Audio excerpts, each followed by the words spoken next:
Voy a pedirle que abran sus Biblias ahí en el libro de Actos, capítulo 27. Vamos a ver dos versículos nada más, versículo 30 y 31. Actos 27, 30 y 31. Dice la palabra de nuestro Dios: mas procurando los marineros de huirse de la nave, echando el esquife al mar, con parecer como que querían largar las anclas de proa, Pablo dijo al centurión y a los soldados: si estos no quedan en la nave, vosotros no podéis salvaros. Padre, gracias por tu palabra. Ayúdame, Señor, para que pueda predicar con poder, con la sabiduría de lo alto, y que tú hables al pueblo tuyo, que hables a todos los aquí presentes y haya decisiones para ti, Señor, firmes, y que tú seas el que seas glorificado siempre. En Cristo Jesús te lo pedimos. Amén. Mis hermanos, me llama la atención este pasaje, capítulo 27 de Actos, donde habla de un naufragio que el apóstol Pablo, cuando ya lo llevaban preso, iba custodiado por soldados y marineros que iban dirigiendo la nave. Era grande la nave, era muy grande, pero tuvieron problemas en el mar, vientos fuertes, que tuvieron que echar abajo toda la carga que llevaban, pero pareciera que el mar no se aquietaba. Los marineros querían dejar la nave, y Pablo dijo al centurión, al que llevaba a los soldados, que si estos no quedan en la nave, ustedes, no se van a poder salvar tampoco. Era necesario que se quedaran todos en la nave, había razones. Y no voy a hablar de esta historia ya más que lo que dije, pero yo quiero hablar, hermano, que hay males necesarios. A veces no entendemos que en nuestras vidas hay males necesarios. Por ejemplo, la mujer, ¿no? Es un mal necesario, ¿no? Estoy bromeando, hermanos, no me miren tan feo. Bueno, la suegra, es un mal necesario, porque sin suegra no hubiera habido esposa. Y luego los chistes que hacemos de las suegras, imagínense. Es otra broma. Pero lo que quiero decirle, que hay males necesarios, como por ejemplo la acacia, cuernos de toro, que se encuentra en Centroamérica, hermano, y Sudamérica también. Este árbol está provisto de espinas largas y huecas, en las cuales habita una especie de feroces hormigas ahí en las espinas, en lo hueco de las espinas. Las hormigas son jardineras, cortan todo brote que crece alrededor del árbol. Como resultado, el árbol tiene suficiente luz del sol y espacio, lo cual es muy raro en la jungla, en la selva. Los experimentos han mostrado que cuando todas las hormigas son alejadas de uno de esos árboles, el árbol muere en el lapso de 2 a 15 meses. Así que las hormigas en dicho árbol son un mal necesario. Mis hermanos, nosotros también a veces no entendemos. Hay males necesarios en nuestras vidas que deberíamos agradecerle a Dios. Voy a empezar con lo más crudo: los enemigos, aquellos que todo contradicen de los otros, que nos critican, aun que nos difaman, aun que tienen una actitud muy mala para con nosotros. Son un mal necesario. Un mal necesario. Yo quiero que vea usted ahí en Éxodo capítulo 23, versículo 29 y 30. Éxodo capítulo 23, 29 y 30. Dice: no los echaré de delante de ti en un año, porque no quede la tierra desierta y se aumenten contra ti las bestias del campo. Poco a poco los echaré de delante de ti hasta que te multipliques y tomes la tierra por heredad. Está hablando a Israel, al pueblo escogido de Dios, y le habla de los enemigos, los cananeos, los heteos, los heveos, los jebuseos. Y Dios le dije: no los voy a echar delante de ti en un año, no tan rápido, son un mal necesario. Hay muchas bestias que si esos enemigos, y vaya que eran enemigos, los echo a todos juntos, las bestias del campo los van a devorar a ustedes. Esos enemigos ayudaban para controlar a las feroces bestias que había. No voy a indagar ahora qué bestias eran, pero usted recuerda desde Génesis que Nimrod era poderoso cazador. Se cree que había unos leones. Yo recuerdo una historia de 2 leones hambrientos en África, donde estaban haciendo una vía de ferrocarril y no podían trabajar porque atacaban los campamentos y mataron cientos de personas, hermano, de veras. Creo que los esqueletos de ellos están en un museo de Londres, esos leones grandes, eran muy feroces. Entonces yo me imagino en aquel tiempo había ese tipo de bestias también, salvajes. Entonces Dios dice, voy a dejar a tus enemigos ahí. Lógicamente ellos también tenían que cuidarse de esas bestias y a la vez hacían un bien a los israelitas. Hermano, a veces no entendemos los enemigos que nosotros tenemos, y vaya, aquel que dice que no tiene enemigos está mintiendo. Y a veces los enemigos del hombre son los de su propia casa, dice la Biblia. Ahí están cerquita. A veces usted está durmiendo con el enemigo y no sabe, ¿verdad? Pastor, ¿está bromeando? No, no estoy bromeando. A veces dije, no dije siempre, a veces los tiene tan cerca, pero son un mal necesario, hermano, quiero que lo entienda. Porque mire, por ejemplo, usted tiene amigos, los amigos son personas muy queridas, muy amadas, pero esos amigos son incapaces de ofendernos, de herirnos, de decirnos la verdad, aunque a veces nos afecte no saberla. Pero los enemigos, esos detallan algún defecto nuestro, eso nos hacen ver realmente como somos, y a veces exagerado, nos hacen reflexionar, ¿por qué dijo eso de mí? Y lo pensamos, lo analizamos. El amigo no se atreve, porque nos ofendería. El enemigo no le importa, él quiere ofendernos, y a veces exagera nuestros defectos. Entonces nos hace un bien, más que mal nos hace un bien, porque podemos analizar nuestra vida. Caray, a lo mejor tiene razón, y probablemente exageren, pero mientras tanto nosotros limpiamos nuestra vida. Es lo que yo quisiera que entendiéramos. Son un mal necesario los enemigos. Aún si vamos a aplicarlo, que nos ayudan contra las bestias que acaban con nuestra vida, hay bestias. Dice un predicador que él cree que un cristiano, pues lógicamente trae un león adentro, y habla de la naturaleza carnal que tenemos, aún los más espirituales, si podemos decirlo de esa manera. Decía un hermano de Monterrey, muy buen hombre, paciente, pero veía un hermano, otro que de esos cargaditos, de esa gente insoportable, tóxica, ¿no? Que estaba ahí dándole duro, y ella estaba desesperándose. Hay gente que puede hacer enojar hasta un cordero, ¿me entiende? Dijo, hermano, ya cálmese. Y seguía. Hermano, cálmese, dice, porque va a salir el león que llevo dentro. Y vaya, ya lo estaba desesperando. Pues hay bestias que no están tan lejos de nosotros, están dentro de nosotros. Que si nuestros enemigos no nos ayudan, esas bestias crecerían y nos devorarían inmediatamente. Por ejemplo, el orgullo. Somos buenos para solos darnos un valor que no tenemos a veces. ¿Y el enemigo qué hace? Nos aplasta. Y el orgullo nuestro hasta lo suele. Es una bestia el orgullo. Es un favor que nos hace el enemigo para hacernos ver esos defectos que tenemos de carácter, la envidia, el egoísmo. Todo esto nos hace mucho daño, más que las críticas, más que la difamación, más que los ataques de afuera.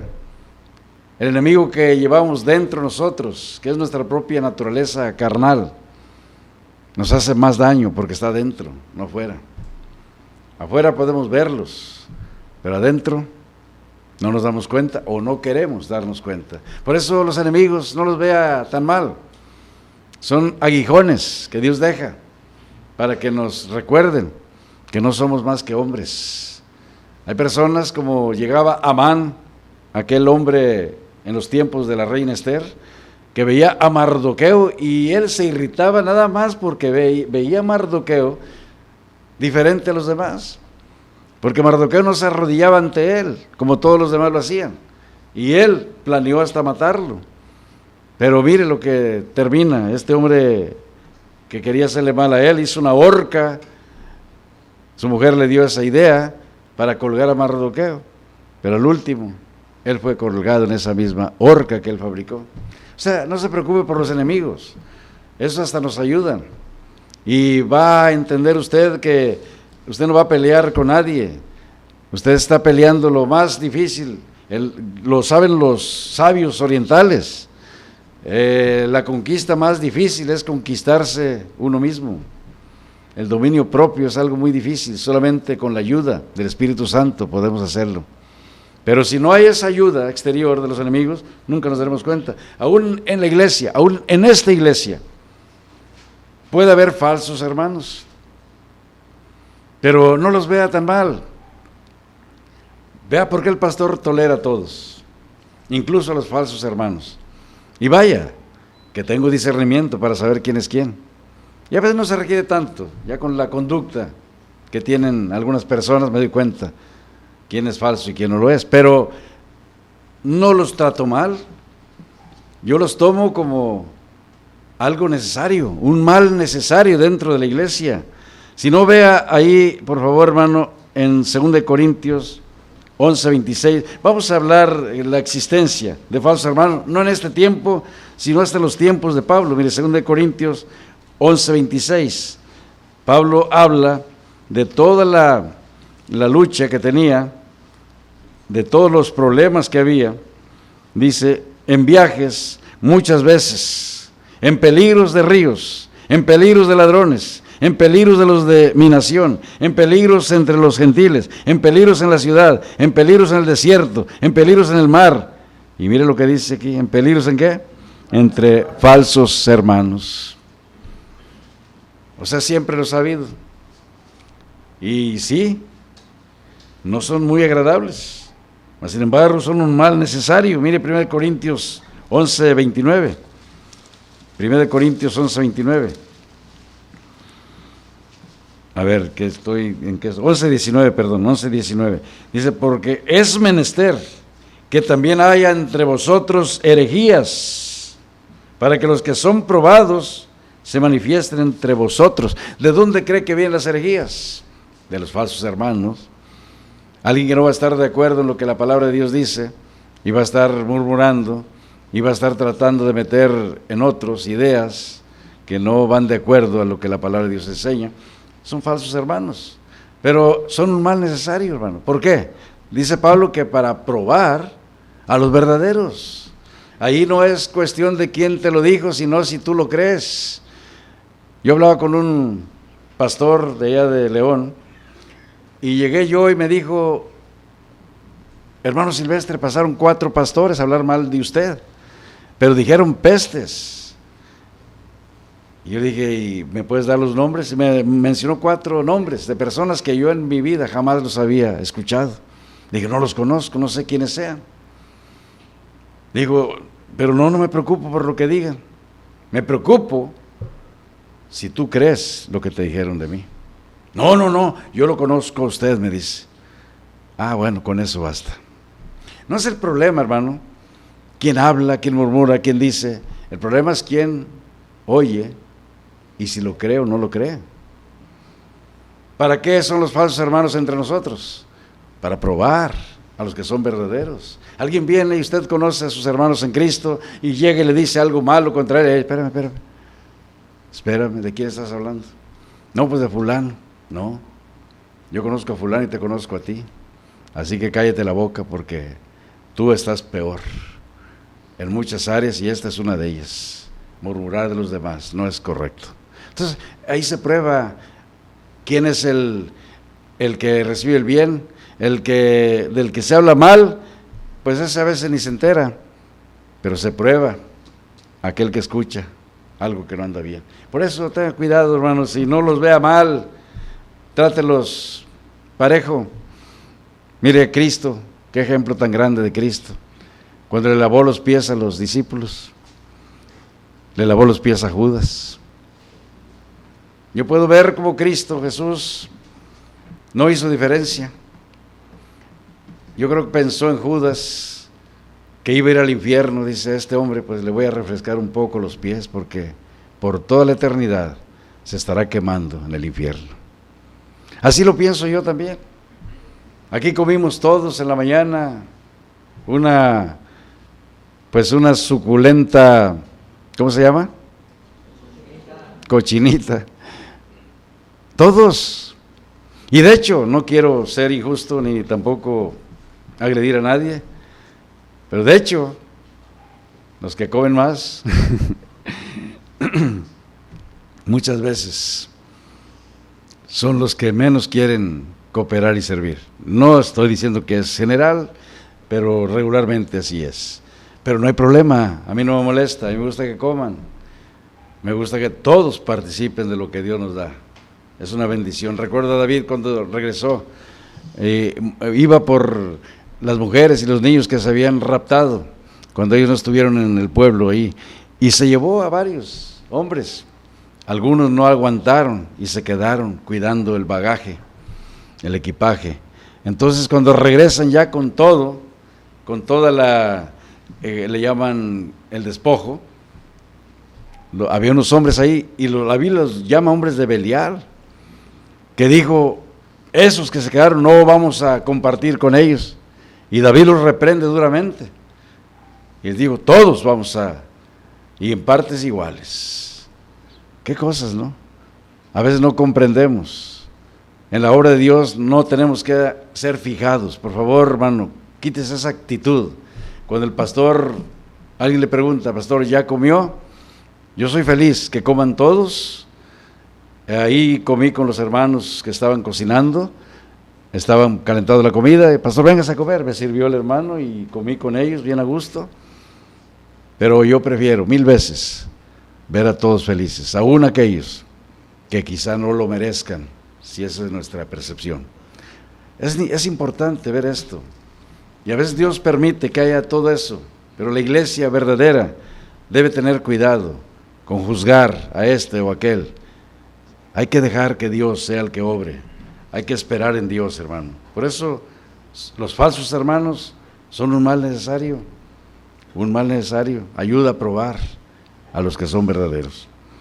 Pero también, 2 Corintios 12, 7, dice, porque no me ensalzase desmedidamente por la abundancia de las revelaciones, me fue dado un aguijón en mi carne, el mensajero de Satanás, que me abofetee para que no me enaltezca sobremanera. Y más adelante te puede ver que Pablo rogó 3 veces. Y el Señor le dijo, bástate mi gracia. ¿Qué era ese aguijón de Pablo? Hay especulaciones, pero yo no creo que sea la mía especulación. Pablo tenía un problema en los ojos, una enfermedad que no podía ser curada fácilmente.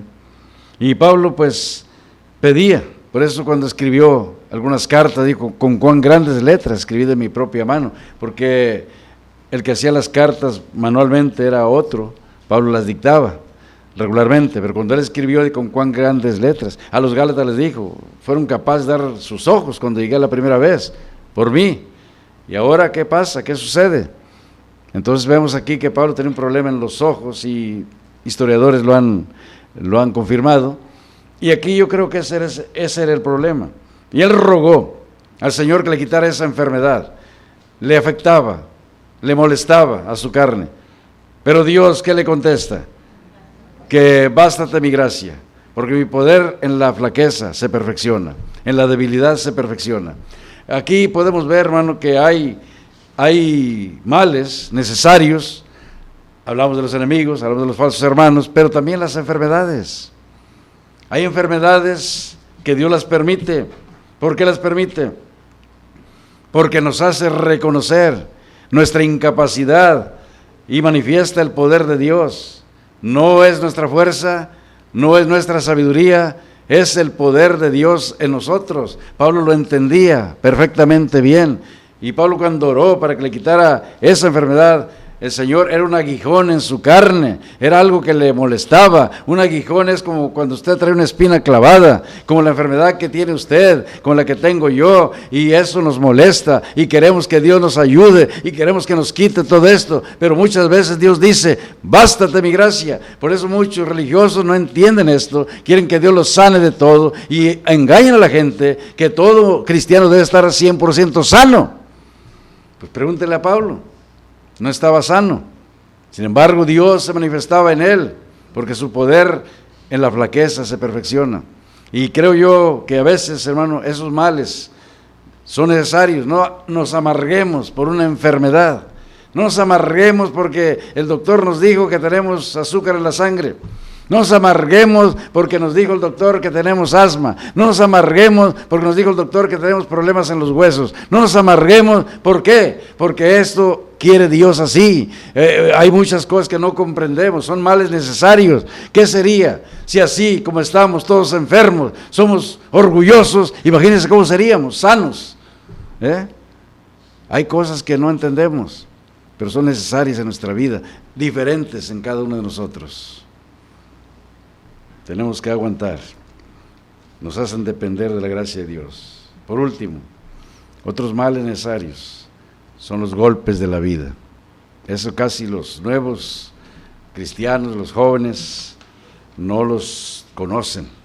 Por eso, padre, familia, tenemos que dejar que nuestros hijos se den de topes un rato, porque de esa manera van a entender, van a comprender, van a discernir que lo que sus padres hicieron por ellos fue bueno, pero muchas veces no hacemos lo que nuestros padres hicieron. Mire, el pájaro carpintero da 12,000 golpes contra un árbol, o sea, picotazos, 12,000. Y con los picotazos, ellos extraen las polillas, las larvas y gusanos, las plagas, que si las dejara ahí, el árbol moriría. Las plagas se lo acabarían. Golpes. Es preferible que el árbol reciba esos golpes, pero le va a quitar las plagas. ¿Sabe, hermano? A veces no entendemos por qué nos va mal en una área de nuestra vida. Pensamos que otros tienen mejor vida, tienen mejor trabajo, tienen mejor posición, y nosotros batallamos mucho para conseguir algo cuando otros fácilmente lo hacen, pero no entendemos que Dios algo nos quiere enseñar. Son los golpes de la vida.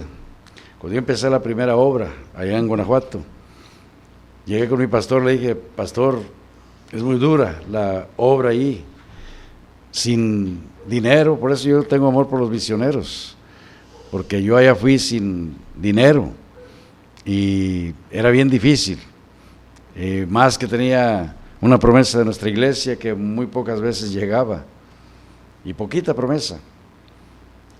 Tenía prohibido trabajar en lo secular, tenía prohibido recibir ayuda de otras iglesias.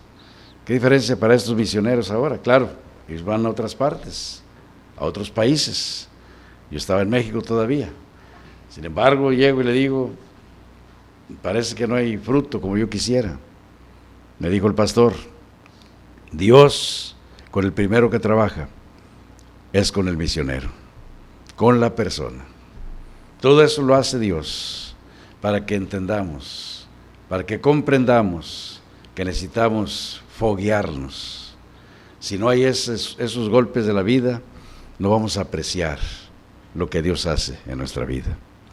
Hoy todo quieren fácil los jóvenes, quieren que se les sirva en charola de plata y no se han dado de golpes. Para un joven cuando busca trabajo, quiere que inmediatamente se le abran todas las puertas, cuando no sabe lo que hicimos en el pasado nosotros. Se nos cerraban todas las puertas y llegábamos a abrir otra. Yo no sabía cómo Dios me preparó a mí en lo personal para que yo pudiera ser ahora predicador. Pero usted no se imagina cuántas cosas tuvimos que pasar. Tuvimos que fracasar y levantarnos y aprender de los fracasos. Tuvimos que dejar que Dios nos moldeara, foguearnos en la obra.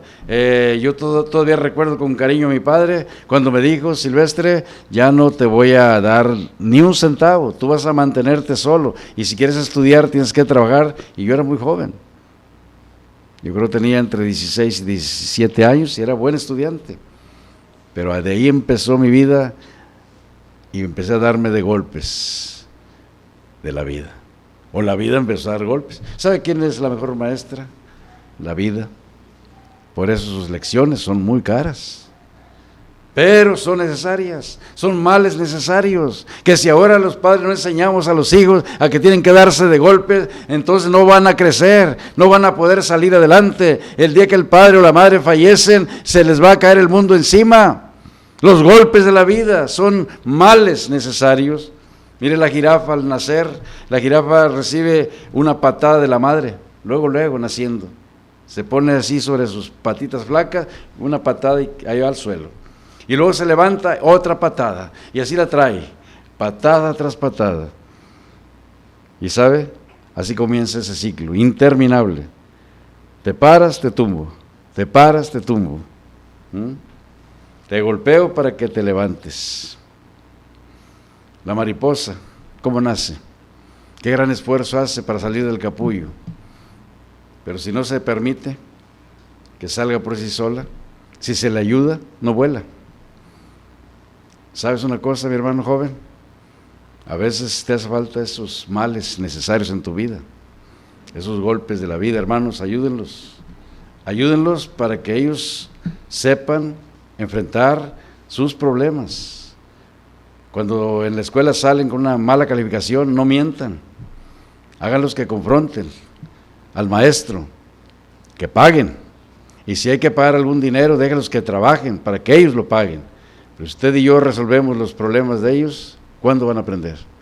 Males necesarios. Yo nomás le quiero decir, para terminar esto, me recuerda la poesía de Amado Nervo: no hay deuda de la vida hacia nosotros, no aborrezca la vida porque le tocó tener esos males necesarios en su vida.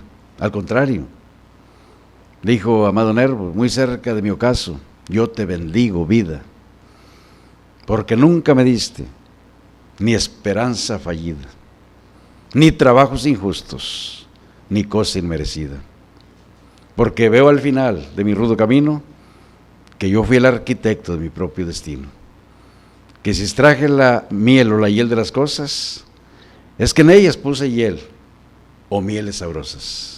Cuando planté rosales, coseché siempre rosas. Cierto, a mi lozanía va a llegar el invierno, mas tú no me dijiste que mayo fuese eterno. Son cierto tan largas las noches de mis penas, mas no me prometiste tú solo noches buenas. En cambio, tuve algunas santamente serenas. Amé, fui amado, el sol acarició mi faz. Vida, nada me debes. Vida, estamos en paz. Padre, gracias por tu palabra. Ayúdanos